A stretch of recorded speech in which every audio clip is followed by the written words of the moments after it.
أشهد أن لا إله إلا الله وحده لا شريك له وأشهد أن محمدا عبده ورسوله أما بعد فأعوذ بالله من الشيطان الرجيم بسم الله الرحمن الرحيم الحمد لله رب العالمين الرحمن الرحيم مالك يوم الدين إياك نعبد وإياك نستعين اهدنا الصراط المستقيم صراط الذين أنعمت عليهم غير المغضوب عليهم ولا الضالين. Dönemindeki seriyelerden bahsediyorduk. Seriye Kurz bin Cabir'den bugün bahsedeceğim. Bu seriye Şevval 6 Hicri'de gerçekleşti. Bazılara göre bu seriye Said bin Zeyd'dir. Bazılara göre ise ve çoğu göre Kureyz bin Cabir. Bazılara göre Cerir bin Abdullah seriyesidir. Cerir bin Abdullah aslında bu seriyenin 4 sene sonra Müslüman olmuştu. Onun için bu doğru değildir. Peygamber Efendimiz sallallahu aleyhi ve sellem birkaç kişi geldi.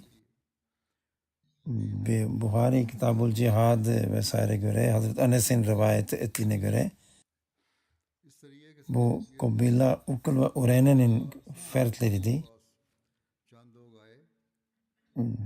Bazılara göre 4 Ureyne'den 3 da diğer 3 Ukur kabiledendi. Onlar Peygamber Efendimiz sallallahu aleyhi ve sellem'e geldiler ve İslam hakkında konuştular. Başka rivayete göre onlar Müslüman oldular. Onlar hastaydılar. Bu Ovana onun rivayetine göre onlar çok zayıf idiler. Ve renkleri sapsarıydı ve karınları çok şişmişti. Onlar ey Allah'ın Resulü sallallahu aleyhi ve sellem dediler. Bize yemek yedir, bize sığınak ol. Nitekim onlar Mescid-i Nebevi'nin bir köşesinde kaldılar. Onlar iyileştiler ancak Medine'nin ortamı mevsimi onlara yaramadı. Onlara göre onlara bu iyi gelmedi oradaki mevsimi. Onlar zayıfladılar bundan dolayı. Yani bir tarafa sağlığa kavuşmuşlardı. O açlıktan dolayı olan zaaftan kurtulmuşlardı. Ama başka bir hastalığa yakalanmışlar. Orada bir Medine'de bir hastalık baş gösterdi. Onlar şöyle demeye başladılar. Bu hastalık buraya geldi ve Medine'nin mevsimi bize göre değildir. Biz hayvanları sahibiz, hayvanları sahibiz ama işte çiftçi de değiliz. Bizim için bir süt ayarlayın. Yani bir süt içelim ayarlayın. Bunu üzerine Peygamber sallallahu aleyhi ve sellem bende başka bir şey yok. Ancak siz süt veren dişi develere gidin. Onlar oraya gittiler. Başka bir rivayete göre Peygamber Efendimiz sallallahu aleyhi ve sellem onlara Şeyhul Habar Medine'nin yakın bir yerde orada ki çobanlara gönderdi. Onlar işte bu anlaşıldığına göre bu rivayetlerden onlar kısa bir zaman Medine'de kaldılar. Oradan gittiler. İşte o deve sütunu içince iyileştiler, sağlığa kavuştular. Başka bir rivayete göre Peygamber Efendimiz sallallahu aleyhi ve sellem bunlara sadaka develerine gönderdi ve onların sütünü içmelerini tavsiye etti. Nitekim onlar oraya gittiler, süt içtiler, iyiliğe kavuştu, sağlığa kavuştular ve göbekleri küçüldüğünde onları kâfir olup o süt veren develerine götürdüler. İşte Peygamber Efendimiz sallallahu aleyhi ve sellem'in bu ihsan karşısında onların tutumu böyleydi. İşte Peygamber Efendimiz sallallahu aleyhi ve sellem'in özgürlüğe kavuşturduğu kölesi Hazreti Cesar bunları yakaladı.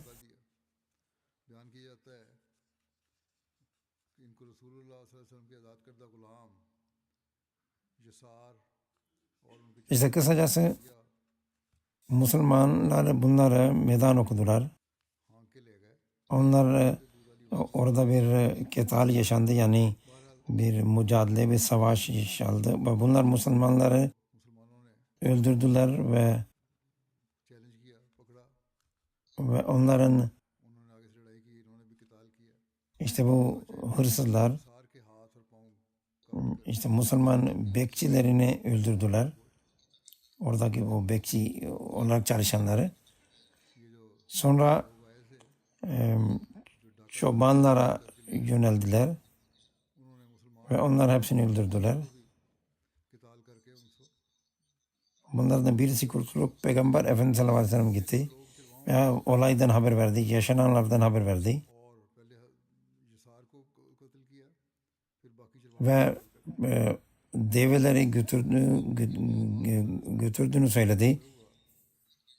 Banu Amr bin Avf'in bir bayan eşine binip oradan geçtiğinde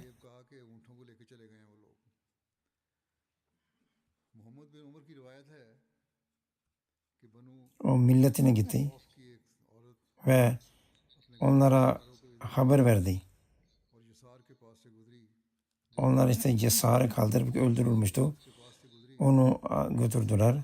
Sahih Müslim'in rivayetine göre Peygamber Efendimiz sallallahu aleyhi ve sellem'in 20 ansarı vardı. Peygamber Efendimiz sallallahu aleyhi ve sellem onları yolladı. Başka bir rivayete göre Peygamber Efendimiz sallallahu aleyhi ve sellem onların ayak izlerinin üzerine takip etmeleri için 20 kişi gönderdi. Bazılarının isimleri de beyan edilir. Salma bin Akva, Abu Zar Ghaffari, Reza bin Husayd, Bilal bin Haris, Abdullah bin Avf, Cual bin Suraka Salbi, Suayd bin Sakhri. Bunlar hepsi muhacirdiler.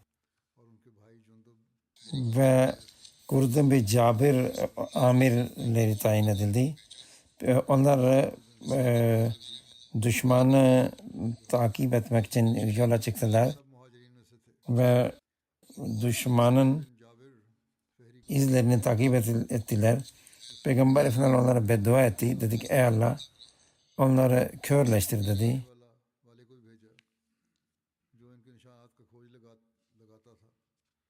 Ve yol onlar daralttı. Nitekim onlar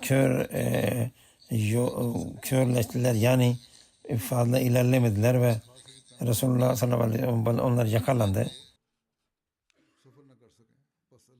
Kurd bin Cabir ve onu arkadaşlar bunları arıyordu. Gece Harra'da geçirdiler. Sabahleyin kimsenin nerede olduğunu, onların nereye gittiğini bilmiyordu. Ama aniden bir kadın gördüler. Bu kadının elinde bir deve kolu vardı. Dedi ki bunlar sordular bu ki nedir diye. Kadın dedi ki efendim burada ormanda birileri var. Onlar bir deveyi boğazladılar ve bana da bu kolu verdiler. dedi ki siz onları gördüğünde orada siz duman göreceksiniz. Nitekim bu bölük oraya geldi. Ashab-ı kiram oraya geldi ve onları yakaladı ve onlardan hiçbirisi hepsi esir alındı ve hepsini Medine'ye getirdiler.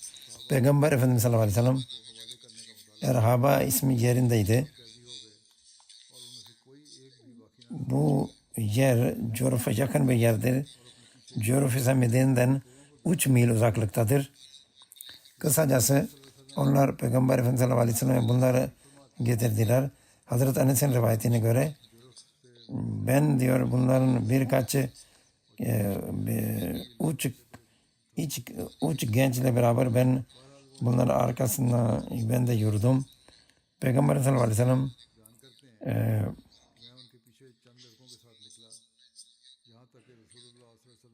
Peygamber sallallahu aleyhi ve sellem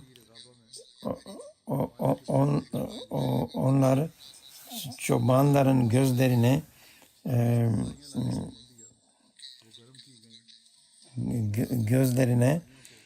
çektiği için işte yaptıkları gibi Resulullah onları yaptı ve ateşi onlar güneş altında bırakıldı ve su istiyorlardı ama kimse ona su vermedi. Hazreti Enes diyor ki onlardan birisi susuzluktan dolayı dilini dolaştırıyordu.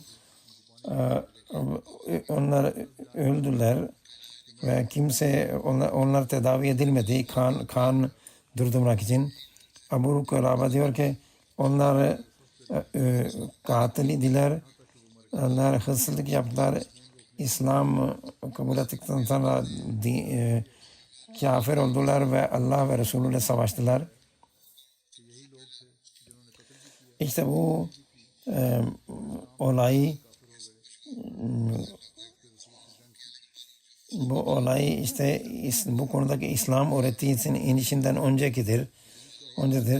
Allah-u Teala bu konuda şöyle diyor. İnnama cezâullezîne yuhâribunallaha ve rasûlehu ve yas'avna fil arzi fesadan en yukattalu ev yusallabu ev tukatta eydihim ve arculuhum min khilafin ev yunfav minel arzi zâlike lehum khizyun fid dünya ve lehum fil ahireti azabun azim. Yani bu insanların cezası, Allah ve Peygamberle savaşanların cezası, yeryüzünde fesat yaratanların cezası şudur.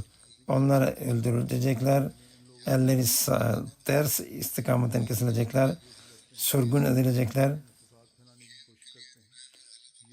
Bu onların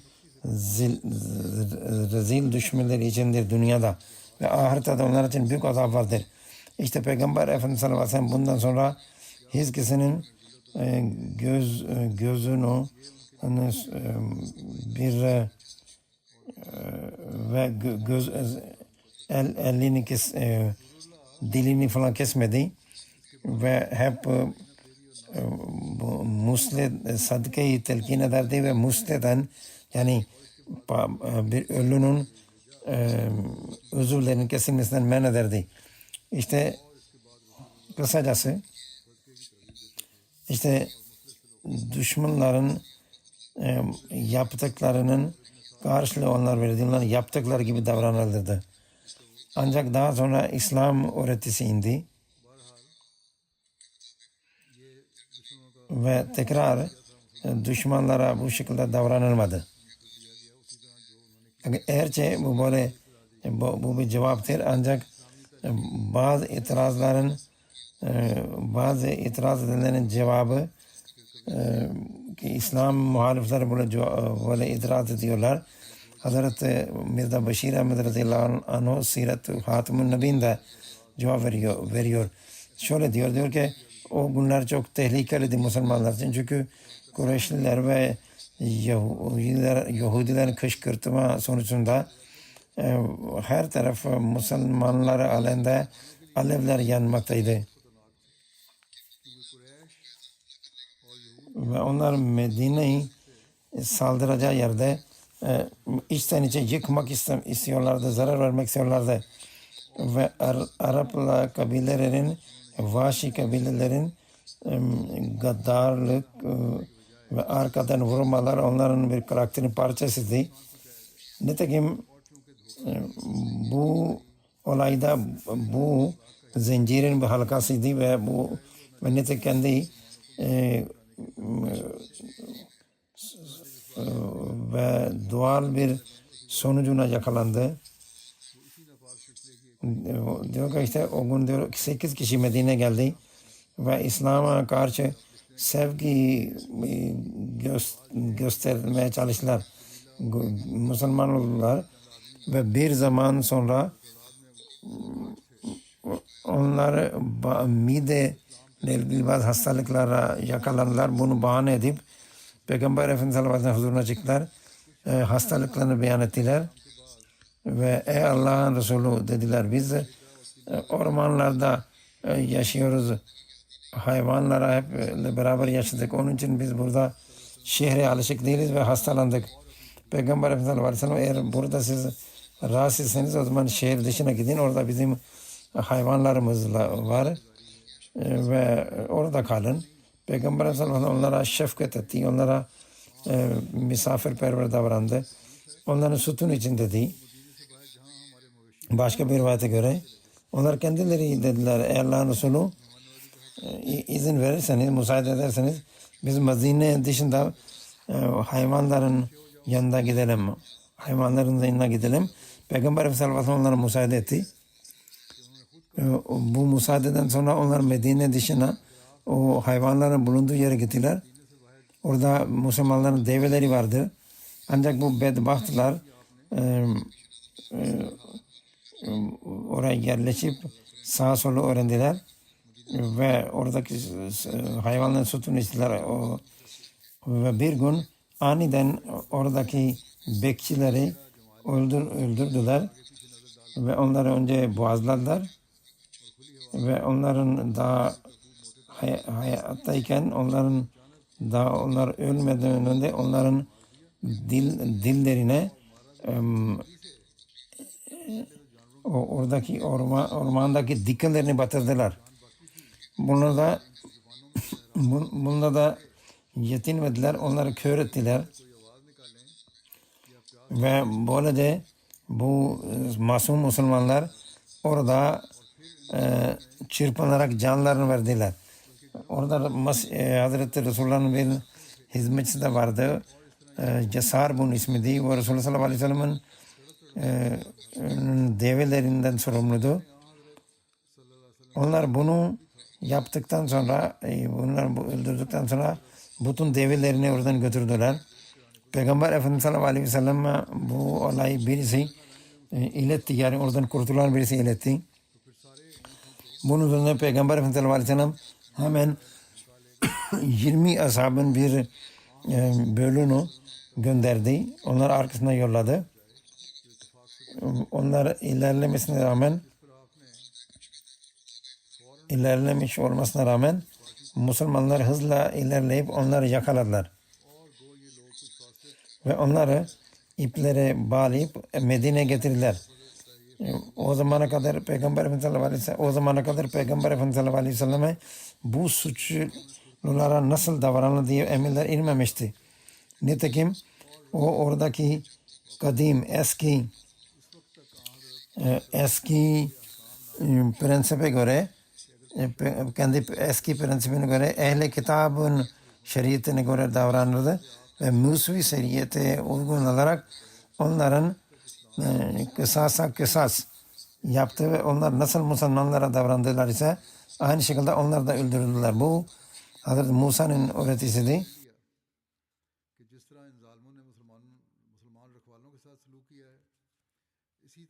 İşte onlara ibret olsun diye başkaları ibret olsun diye bu şekilde onlara kısas aldı. Ve onlar öldürüldü. Ancak Allah-u Teala Kur'an-ı Kerim'de bu konuyla ilgili emir verdi ve kısas olmasına rağmen musle yani vücut parçalarının, uzuvlarının kesilmesi yasaklandı.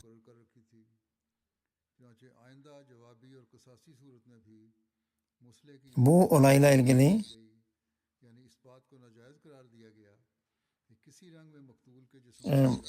bilinmesi lazım ki fazla yazmama gerek yok çünkü ilk zalim olan, ön ayak olan o zalimler idi. Onlar vahşice Müslümanları öldürmüşlerdi. Ve onlara ceza olsun diye ne yapıldıysa o tamamıyla kısas idi.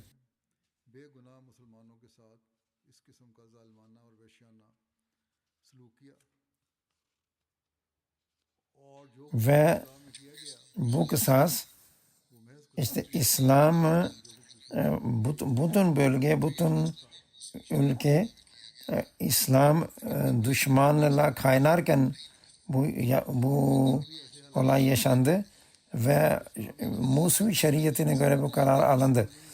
Bu durumlar göz önünde bulunduran hiçbir akıl sahibi itiraz edemez. Çünkü bunlar kötü niyetle Medine'ye geldiler ve her muhtemelen kabilelerin bunları kışkırtıp göndermişti.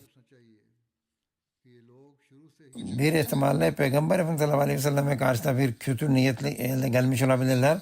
Medine'de bir fırsat bulamayınca Medine dışına çıktılar ve orada bu korkunç olaya sebep oldular.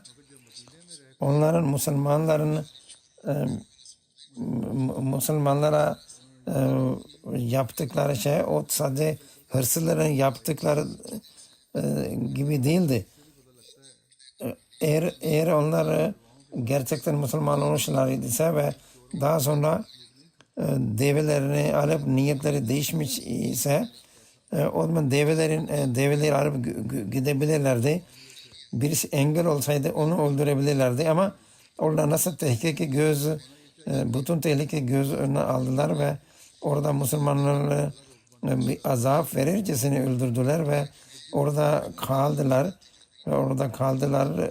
Büyük cesaretle. Bu açıkça gösteriyor ki bu işte bir şans değildi. Bu büyük bir buğz ve büyük bir kin ve düşmanlığın neticesiydi. Bunlara cevaben Peygamber Efendimiz sallallahu aleyhi ve sellem yaptıysa o sadece bir kısas idi. Ve bu da İslam'ın bu konudaki öğretisi inmeden önce idi ve Musevi şeriatine uygun idi. Ve daha sonra Kur'an-ı Kerim'de ayetler indi ve böyle şeyler bu tür musle vesaire yasaklandı. Nitekim Buhari diyor ki bundan sonra Resulullah sallallahu aleyhi ve sellem sadaka için insanlara telkin ederdi ve musle yani ölülerin parçalarını kesmesini ve cesetlerini bozmalarını men ederdi. Bazı Sarmıyor gibi Batılılar bu olayı anlatırken adetleri üzere itiraz ettiler ve bunun çok vahşi ve zalimce bir olay olduğunu söylediler. Ancak eğer bütün olay göz önünde bulundurulursa bu konuda İslam'ın üzerinde bir leke yoktur. Çünkü bu İslam'ın değil, Musevi şeriatın bir kanunudur. Hazreti İsa Aleyhisselam da onun şeriatını kaldırmadı. Tabii ki eğer itirazcıların gözünün önünde Hazreti İsa'nın şu sözü ise yani birisi senin sağ soluna tokat vurursa solunu çevir, birisi senin gömleğini istiyorsa pantolonunu da ver diyorsa, birisi seni bir metre götürmek istiyorsa 2 metre git diye falan eğer birisi ya da İsa'nın bu söylediğinin bunu sunmak istiyorsa o zaman acaba herhangi bir Hristiyan fert veya cemaati veya devleti Hazreti İsa'nın bir öğretisini uyguladı mı? Bu görünürde bu güzel bir öğreti ama fiiliyatta hiçbir akıl sahibi bunu uygulamaya hazır değildir. İşte bu sadece duygularla oynamaktır. Ve işte böyle şeyler söyleyerek Müslümanları hedef almak bu cahilane bir şeydir. Hazreti İsa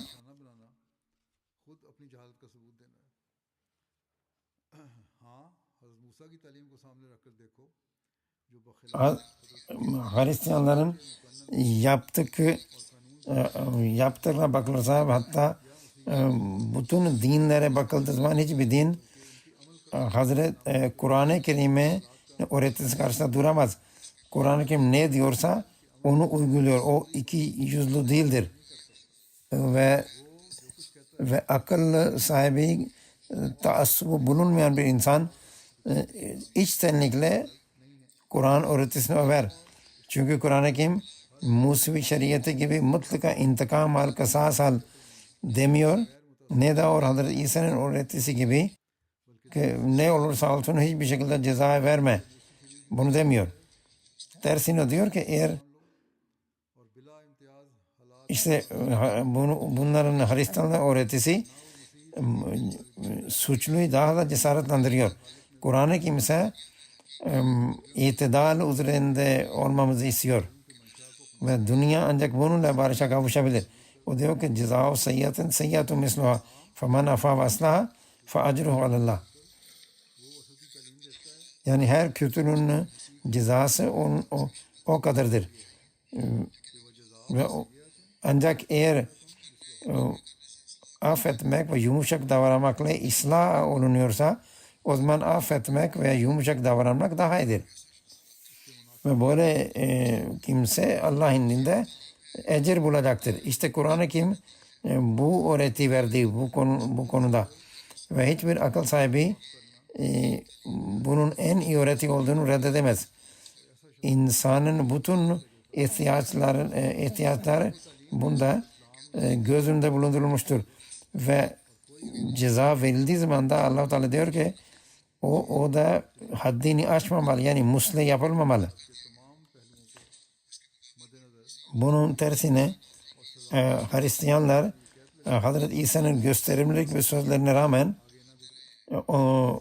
Hristiyanların amelleri yaptıkları ve işlediği savaş suçlar onlar dünya tarihinin bir parçasıdır. Açık bir kitaptır bu. Ve bunun burada söylememize gerek yoktur. Şimdi ben bir gazveden bahsedeceğim. Bu gazve Zikar'dır. Bununla ilgili siret yazanlar ve muhaddisler arasında, hadisçiler arasında fark ve ihtilaf var. Muhaddislere göre bu Hudeybiye'den sonra ve Hayber'den önce oldu. Siret yazanlar ise bunu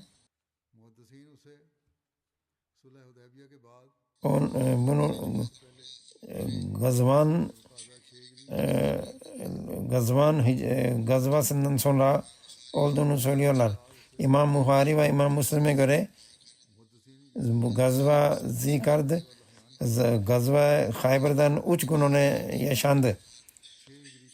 Ve onlar bunu Hudeybiye'den sonra ve Hayber'den önce bundan bahsettiler. İmam Ahmed ve İmam Müslim Ayyad bin Salim'den rivayet ediyor.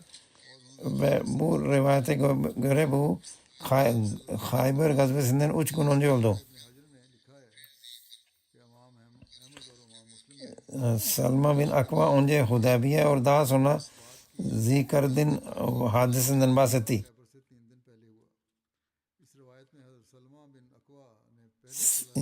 Siret yazanlarda İbn-i İshak ve İbn-i Sa'd Gazva Zikar'ın 6 Hicri'de Hudeybiye'den önce olduğunu söylüyor.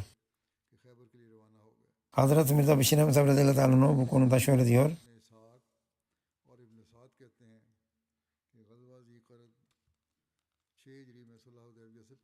Yani o da kitabın sonuna doğru aldığı notlarda orada o bunu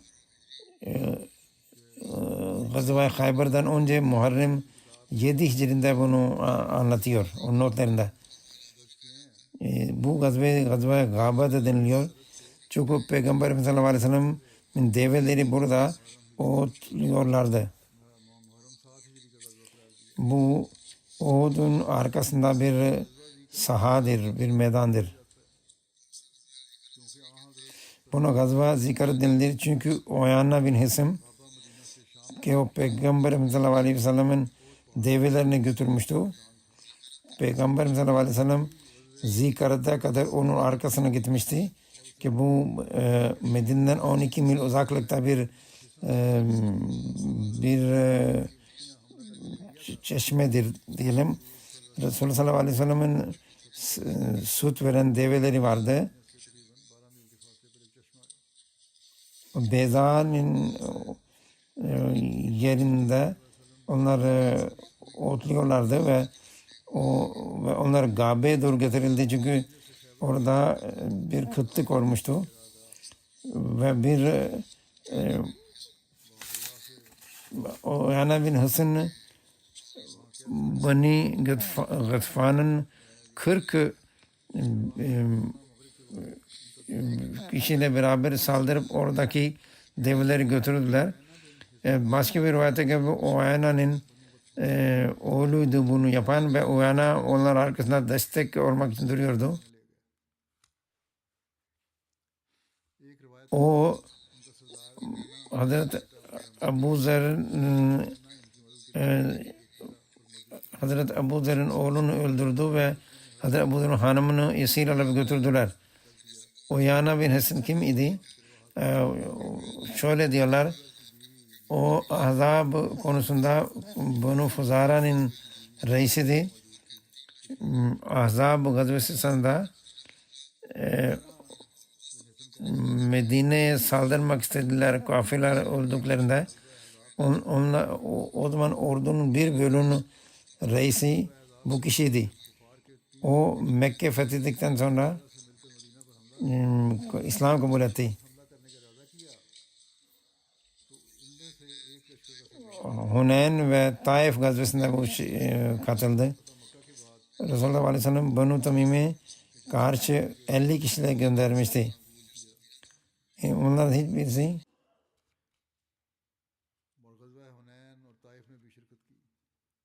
işte bu seriyenin sebebine gelince sonra Hazreti Ebu Bekir zamanında bu adam da o Muselmatul Kazab'e katıldı. Yani önce bu Müslüman oldu, Resulullah zamanında sonra murtad oldu. Ve Tulah'a falan biyet etti. Hazreti Ebu Bekir esir olarak geldi. Hazreti Ebu Bekir iyilik yapıp, ihsan yapıp onu affetti ve böylece tekrar Müslüman oldu. Rivayete göre Peygamber Efendimiz sallallahu aleyhi ve sellem Hazreti Ebu Zer Gafari'ye Gaba gitmekten men etti. Ancak Resulullah sallallahu aleyhi ve sellem'in tembihine rağmen Hazreti Ebu Zer Gafari Gaba'ya gitti. Ve bunun ayrıntıları şöyleydi. Uyana'nın saldırısından önce Hazreti Ebu Zer Gafari Resulullah sallallahu aleyhi ve sellem devilerin oraya gitmelerini izin istedi. Resulullah sallallahu dedi ki ben korkuyorum düşman sana bu taraftan senin saldırı olacak. Uyana ve yandaşlarından biz emniyet halinde değiliz. Hazreti Ebu Zer ısrar etti. Dedi ki ben korkuyorum. Resulullah dedi ki ben korkuyorum senin oğlun öldürülecek ve senin eşin esir düşer. Hazreti Ebu Zer diyor ki ben çok şaşkınım. Bu teəccüp ettim. Ben Resulullah bana ben senin hakkında ben endişeliyim dediği halde ben yine de ısrar ettim ve Resulullah sallallahu aleyhi ve sellem dedi gerçekleşti. Ben evdeydim ve Peygamber sallallahu aleyhi ve sellemin develeri eve geri getirilmişti ve onlara su ve verilmişti. Sütü sağmıştık. Biz uyuyorduk ki 40 kişiyle uyana geldi ve bize saldırdı. Benim oğlum dışarı çıktı onların sesini duyunca onlar öldürdüler.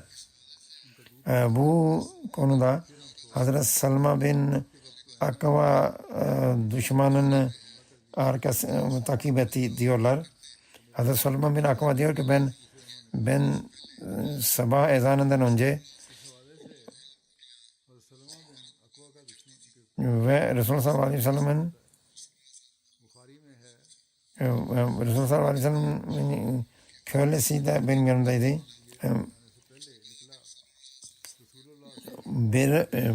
Bir çocuk bana dedi ki Resulullah sallallahu aleyhi ve sellem'in develeri götürüldü diye haber verdi. O da Gatfan kabilesi götürdü. Bunu da Hazreti Salman 3 kere yüksek sesle dedi ya sabah, yani bu tehlike anında söylenen sözlerdi. Ve böylece ben o Medine'dekilere seslendi ve onlara yüksek sesledi ve Rabah yanındaydı, ona da Peygamber Efendimiz sallallahu aleyhi ve sellem haber vermek için gönderdi ve diyor ki ben gittim ve o hırsızları ben onları yakaladım. Ben çok iyi ok atan birisiydim. Ben onlara dedi ki ben Akva'yım ve ben bugün benim elimden kurtulamazsınız. Ben ağaçlardayken onlara okla saldırdım ve eğer başka dar yollara gelince ben onlara ben taş atardım. Ben bütün develeri kurtardım. Ve hiçbir deve onların elinde kalmadı. Ve onlardan 30 tane çadır da aldım. Çarşaf da aldım. Onlar ne attılar ise ben onlardan taş koyardım ki Peygamber sallallahu aleyhi ve sellem ashab-ı kiram bunu tanısınlar.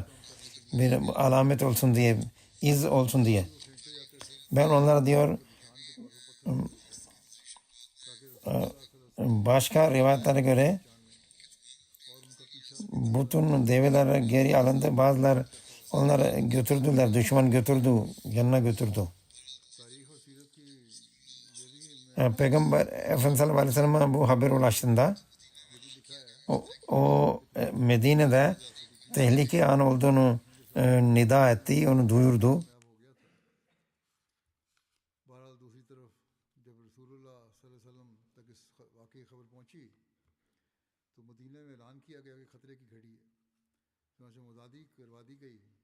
Ben dedim ki Allah'ın süvarileri siz binin.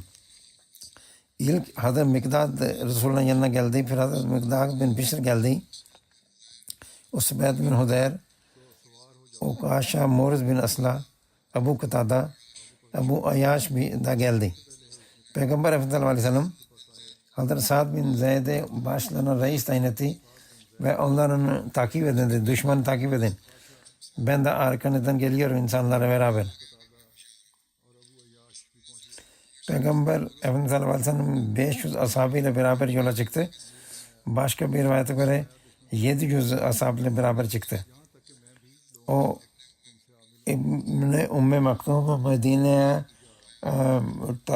amir tayin etti ve Sa'd bin Ubada'yı 300 kişiyle beraber Medine'yi korumak için tayin etti. Hazreti Mikdad-ı Asved'in mizrağına bir bayrak astı Resulullah sallallahu aleyhi ve sellem. İbn-i İshak'a göre Peygamber Efendimiz sallallahu aleyhi ve sellem şöyle dedi. Ebu Ayyaş, acaba sen atını kendinden daha iyi olan bir kimse veremezsin. O dedi ki Allah'ın Resulü, ben en iyi binen kişiyim, devi kullanan bir kişiyim. Peygamber sallallahu aleyhi ve sellem ben bunu dedim. Ben diyor deveye bindim. Ancak az gitmiştim ki o beni yere düşürdü. Yani deve beni yere düşürdü. Ben çok şaşırdım. Şeytan ki Peygamber Efendimiz sallallahu aleyhi ve sellem kendinden daha iyi binen birisini ver demişti. Ben diyorum ki en iyisi binen benim. Sonra Hazreti Ebu Yaşa Peygamber Efendimiz sallallahu aleyhi ve sellem atı verdi. Hazreti Süleyman düşmanın arkasındaydı. O diyor ki aydın hava aydınlandığında o yana onun yardımına geldi. Bundan anlaşılan o yana oradaydı. O yana dedi ki bu kimdir? O yana dedi ki bu bizim arkamızdandır. Bize ok atıyor ve kendini de kurtarıyor. Bizden her şey aldı. O yana dedi ki eğer bunun arkasından gelenler olanlardan bu eğer emin olmasaydı bu sizi bırakıp giderdi. Mutlaka bunun arkasından kişiler var. Birkaç kişi buna arkasına gitsin. O kendi yandaşlarına dedi. 4 kişi bana doğru geldi. Ben onlara dedim ki beni tanıyor musunuz? Onlar sen kimsin dediler. Ben İbni Akma'yım dedim. O Peygamber sallallahu aleyhi ve selleme saygı bağışlayan zata yemin olsun ki biriniz beni yakalayamaz. Eğer ben sizi arkasında düşersen kimin arkasına düşersen ben o benim elimden kurtulamaz. Onlar korktular ve gittiler. Hazreti Salman şöyle diyor. Ben oraya geldim. Orada kaldım. O zamana kadar Peygamber sana yolladı.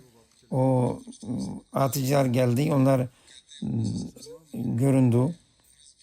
İlk Murz bin Nazla Akram Asvi göründü. Sonra Abu Kutada Ansari'di. Ve ondan arkadan Mikdar bin Asved'di. Onlar daha sonra geldiler. Ben Akrem'in dedim ey Akrem bunlardan dur bunlar seni helak etmesinler. Peygamber sallallahu aleyhi ve sellem gelmişini bekle. O dedi ey Selma eğer Allah ve yevme ahiret gününe eğer sen Allah ve ahiret gününe iman ediyorsan ve biliyorsun ki cennetin hak olduğuna eğer iman ediyorsan ve cehennemin de hak olduğunu iman ediyorsan o zaman benim ve benim şehit olmam arasında sen engel olma. Burada da ben onu bıraktım. Gitmesini müsaade ettim. Hazreti Akram ve o yana birbiriyle savaşlar ve Abdurrahman ve o şehit edildi bu sahabi. Hazret başka bir aday o var ve onun oğlu şehit ettiler. Hazret Okaşa her ikisini öldürdü. Başka bir rivayete göre Hazret Akrem'i Masu'da şehit etmişti. Bu onunla ilgili bir rüyadan da bahsedilir. O bir gün önce rüya görmüştü. Benim gök yüzü açıldı ve ben oraya girdim. Ve yedinci göğe hatta Sidratul Muntaha'ya vardım. Ben bu rüyada Ebu Bekir'e beyan ettiğimde o dedi ki sana şehit olmayı mübarek olsun. Bundan bir gün sonra o şehit oldu. Hazreti Muriz'in arkasında Hazreti Ebu Kutada da vardı. Peygamber Efendimiz sallallahu aleyhi ve sellem'in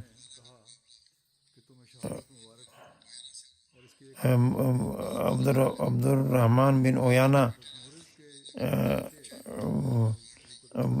bunlar aralarında kıtal ettiler ve Hazreti Ebu Kutada onu öldürdü.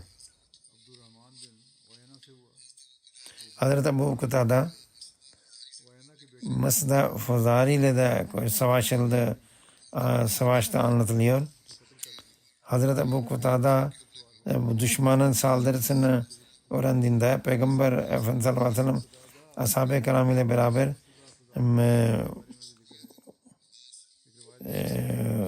ashab-ı beraber Saniyatul Veda yakın bir yerdeydi.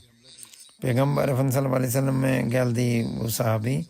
Resulullah ona dedi ki ey Ebu Kutada ilerle, Allah sana yardımcı olsun. Bu kadar diyor ki ben ilerledim. Benimle bir kişi daha vardı.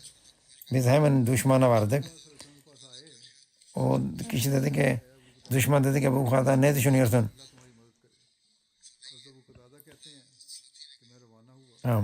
Bu kadarın yanındaki dedi ki bu düşmanla biz gücümüz yetmez. Ne düşünüyorsun? Bu kadar dedi ki sen düşünüyorsun ki ben Peygamber sallallahu aleyhi ve sellem gelmesin bekleyeyim öyle mi diyorsun? Halbuki ben istiyorum ki sen bir taraftan ben başka bir tarafa saldırayım. Böylece onlar her ikisi saldırdılar. Ve düşmanı zor durumda bıraktılar. Düşmanı zor durumda bıraktılar. Düşman onlara saldırdı. Bir ok onun alına isabet etti. Abu Kutada diyor ki ben bu oku çıkardım ve ben içeriden oku çıkardım diyor ve ben ilerleyip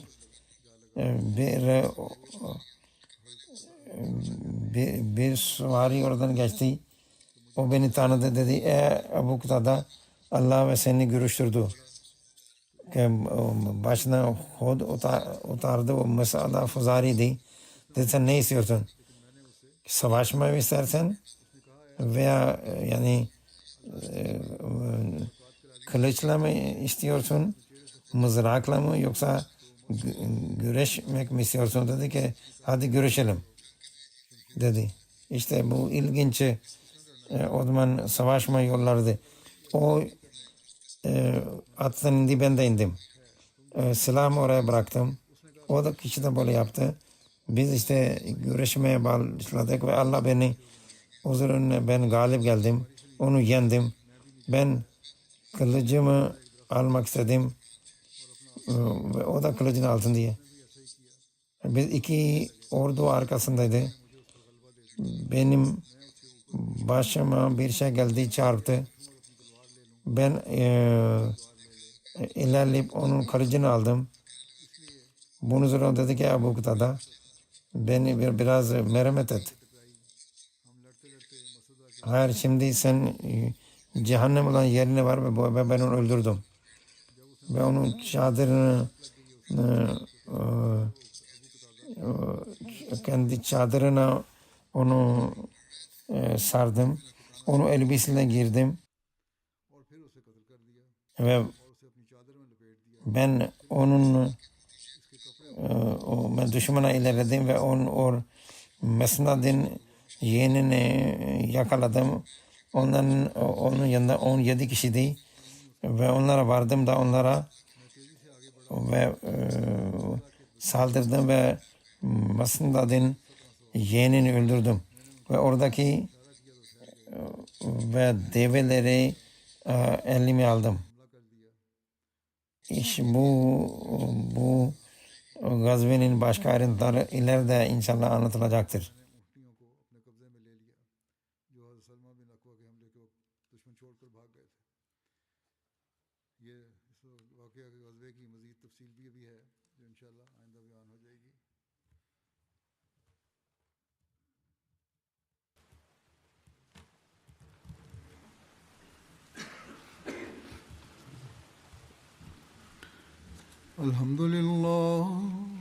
الحمد لله نحمده ونستعينه ونستغفره ونؤمن به ونتوكل عليه ونعوذ بالله من شرور أنفسنا ومن سيئات أعمالنا من يهده الله فلا مضل له ومن يضلل فلا هادي له ونشهد أن لا إله إلا الله ونشهد أن محمدا عبده ورسوله عباد الله رحمكم الله إن الله يأمر بالعدل والإحسان وإيتاء ذي القربى وينهى عن الفحشاء والمنكر والبغي يعظكم لعلكم تذكرون اذكروا الله يذكركم وادعوه يستجب لكم ولذكر الله أكبر.